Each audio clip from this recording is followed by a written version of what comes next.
You finally start winning.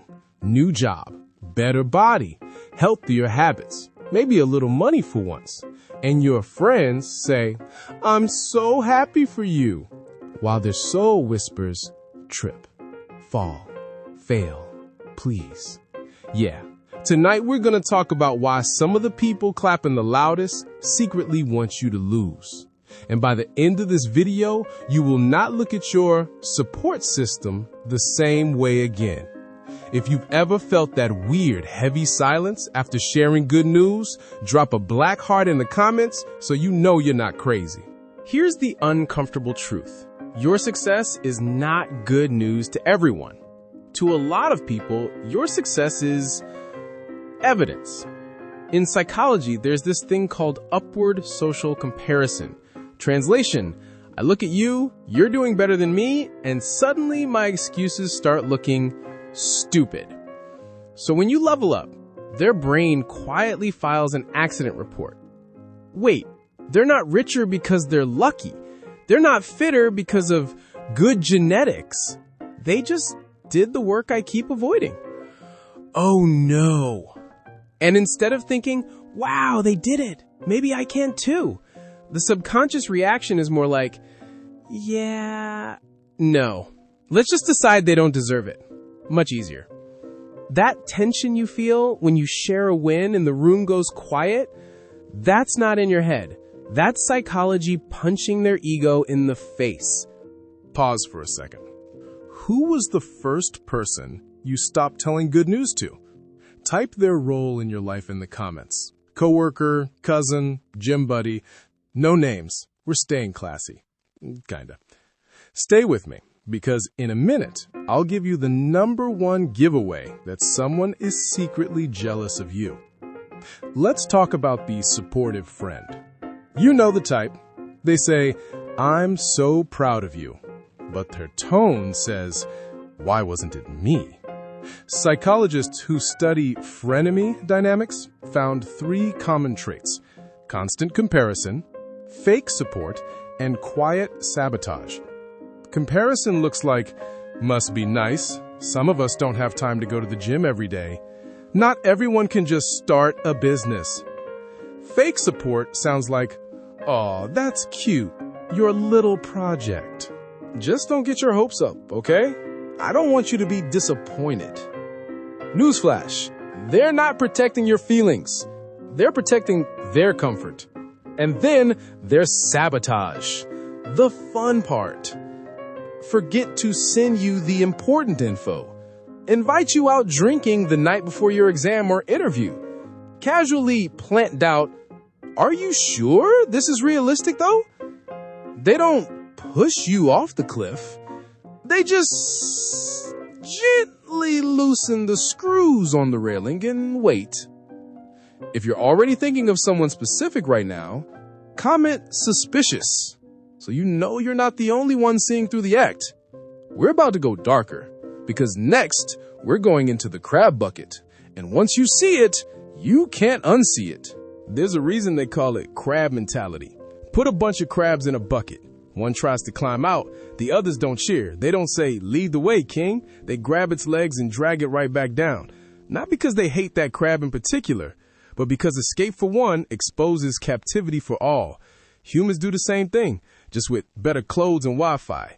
In workplaces where promotions are rare, studies show people are way more likely to undermine each other, spread rumors, forget to pass on opportunities, not because they're cartoon villains, because your win feels like their loss.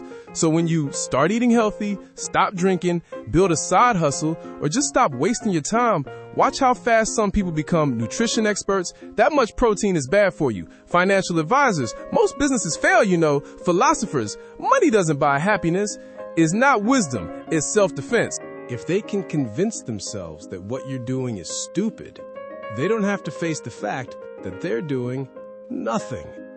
In a moment, I'll give you the one sentence jealous people love to use, and once you hear it, you'll never unhear it. There's a phrase that lives rent-free in the mouths of secretly jealous people.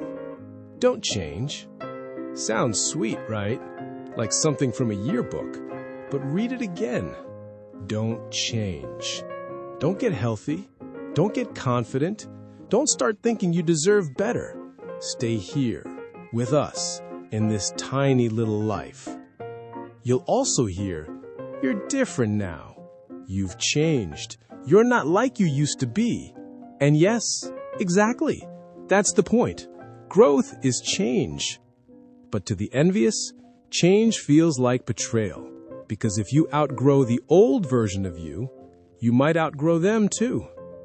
Real talk? Have you ever shrunk your achievements just to keep someone else comfortable? Write guilty in the comments if you've done that.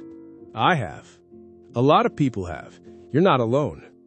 Stay to the end, because in the last minute, I'll give you a simple mental rule for deciding who deserves access to your future. So what do you do with all this? Step 1, stop auditioning. You're not on trial. You don't have to present evidence for why you deserve your progress. You don't need a committee vote to improve your life. Step 2, share strategically. You don't owe everyone front row seats to your evolution.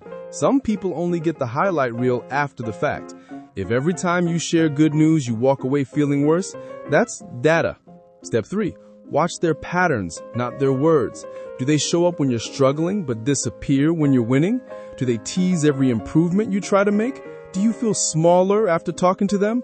If yes, that's not just how they are. That's how they are with you. Step 4, upgrade your circle quietly. You don't need a dramatic speech. No, I'm cutting off toxic people Instagram story. Just less access, fewer details, more distance. Calmly.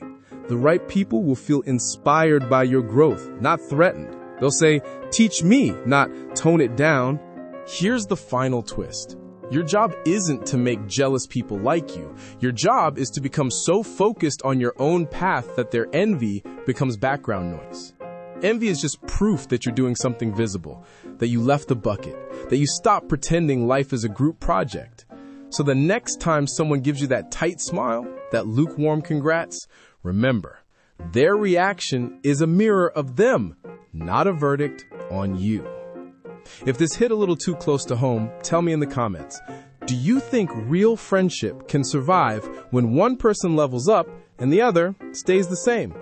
Or does someone always end up secretly resenting the other? If you want more deep dives into dark psychology and human behavior, make sure you stick around.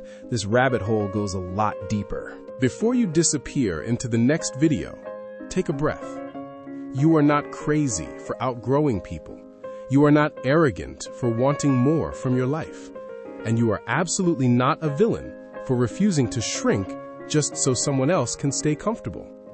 If anything, the fact that people can envy you at all means there is something in you worth envying. So instead of asking, why don't they support me? Start asking, why am I begging for support from people who are terrified of my potential? Because once you stop chasing their approval, that's when your life really starts to move. If you're brave enough, share this in the comments. What's one moment you realized someone wasn't really happy for you, even though they said they were? You don't need to name them. Just tell the story. You'll be shocked how many people have lived almost the exact same scene. If you want to understand people on a deeper level, the envy, the manipulation, the hidden motives, this channel is your place to do that, in a calm, grounded way. So if this resonated, tap like, so this reaches someone who needs to hear it tonight. Subscribe to The Zen Narrator if you want more dark psychology deep dives told in this slow, reflective style. And when you're ready, let this next video autoplay. It's all about why some people only love the broken version of you. Because once you understand why they loved you more when you were weaker, you'll never apologize for your strength again.